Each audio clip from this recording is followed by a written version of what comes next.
can't find my way back to you. Hi guys, it's Jessica. So I just filmed Till this you video make using the speech amends jammer app on my with the iPhone. demons you've been It's pretty freaking great. It's hysterical. If you haven't downloaded yet, go download it and just have fun. It like jams your speech and you try to talk normally, and it's hysterical because you can't. There's no way.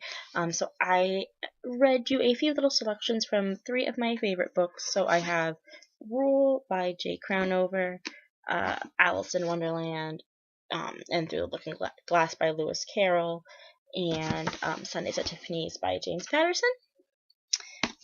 This is just all unedited and uncut, so it's kind of long, but I didn't want to cut anything out.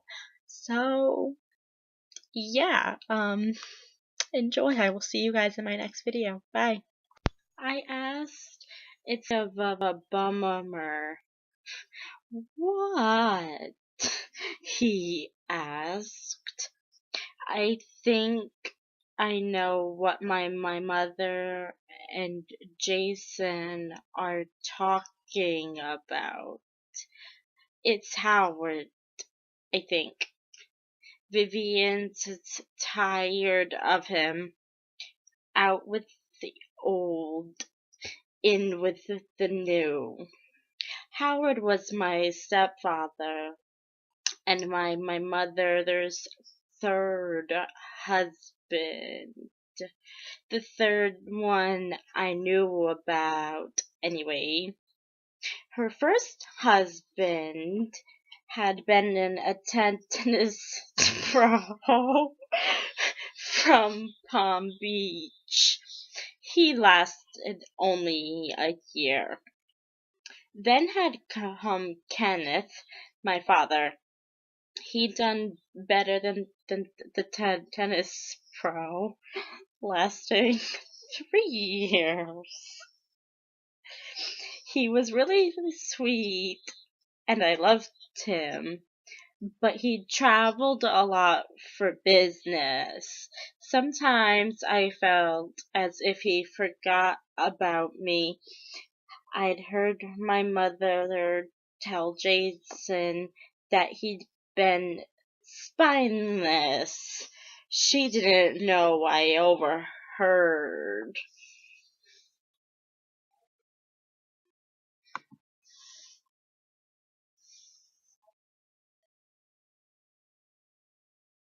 Once or twice she had peeped into the book her sister was reading, but it had no pictures or conversations in it.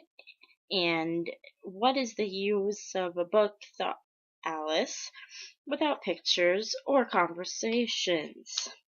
She was considering in her own mind, as well as she could, for the hot day made her feel very sleepy and stupid, whether the pleasure of making a daisy chain would be worth the trouble of getting up and picking the daisies, when suddenly a white rabbit with pink eyes ran by her. There was nothing so very remarkable in that, nor did Alice think it so very much out of the way to hear the rabbit say to itself, oh dear, I shall be too late." When she thought it over afterwards, it all seemed quite natural. But when the rabbit actually took a watch out of its waistcoat pocket and looked at it, and then hurried on, Alice started to her feet, for it flashed across her mind that she had never before seen a rabbit with either a waistcoat pocket or a watch to take out of it, and burning with curiosity, she ran across the field after it, and was just in time to see it pop down a large rabbit hole under the hedge. In another moment, down went Alice after it, never once considering how in the world she would get out again. The rabbit hole went straight on like a tunnel for some way, and then dipped suddenly down, so suddenly that Alice had not a moment to think about stopping herself before she found herself falling down what seemed to be a very deep well. Either the well was very deep or she fell very slowly, for she had plenty of time as she went down to look about her and to wonder what was going to happen next. First, she tried to look down and make out what she was coming to, but it was too dark to see anything. Then she looked to the sides of the well and noticed they were filled with cupboards and bookshelves. Here and there she saw maps, pictures hung upon pegs. She took down a jar from one of the shelves as she passed. It was labeled orange marmalade, but to her great disappointment, it was empty. She did not like to drop the jar for fear of killing somebody underneath, so managed to herself.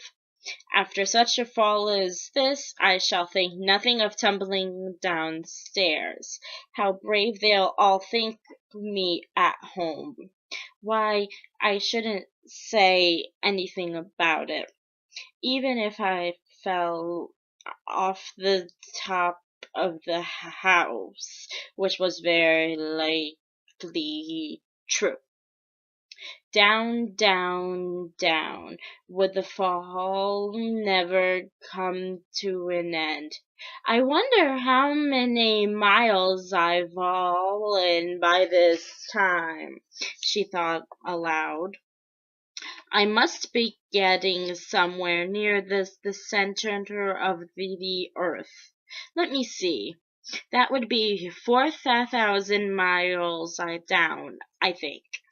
For you see, Alice had learnt several things of this sort in her lesson from the schoolroom, and though this was a very good opportunity for showing off of her knowledge, as there was no one to listen to her. Still, it was good practice just to say it over. Yes, that's about the right distance. But then I wonder what latitude or longitude I've got to. Alice had not the slightest idea what latitude was, or what longitude either, but she thought they were not nice, grand words to say.